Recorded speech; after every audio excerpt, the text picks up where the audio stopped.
Well, Africa being credited with another contribution to science. CNN's Patricia Kelly talked with researchers who have evidence that 20,000 years ago, before the pharaohs of Egypt, another African civilization produced a sophisticated calculator. Proof that primitive man was well acquainted with mathematics lies under lock and key in the dusty archives on the 19th floor of Belgium's Royal Institute of Natural Science. Best described as a prehistoric calculator, it's a piece of animal bone, just 10 centimeters long, about 4 inches. Discovered in the 1950s by a leading Belgian archaeologist, the bone was found near Lake Edward at Ishango, on the border between the Congo and Rwanda. What sets the bone apart from the other fossils and fragments found at Ishango are its markings, groups of notches arranged in 3 distinct columns. They are very, very well organized. They are not made at random. If you can make notches at random just to count how many animals you have killed today or something like that, but it's rather well organized. When the notches are counted, a series of number sequences emerges.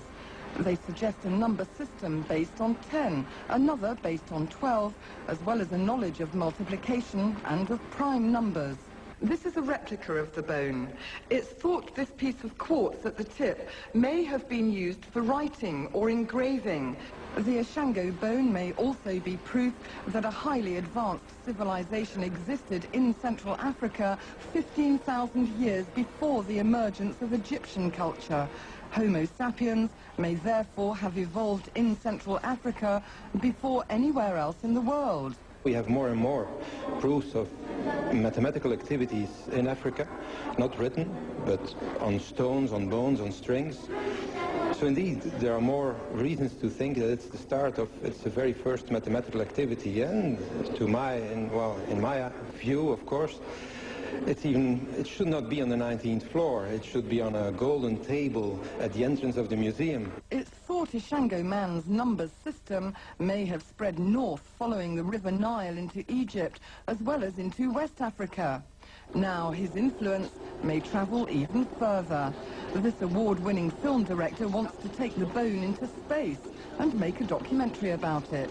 I want to make a link between the history of Africa and the future of the mankind. With the help of the European Space Agency, he's already taken the bone on a practice parabolic flight in zero gravity. The project is a deliberate allusion to the opening scenes from Stanley Kubrick's classic science fiction film 2001, A Space Odyssey. 50 years after the Ishango bone was found and stuffed away in a drawer, it could be blasted into outer space, turning science fiction into fact. That could happen even before it goes on public display here on Earth.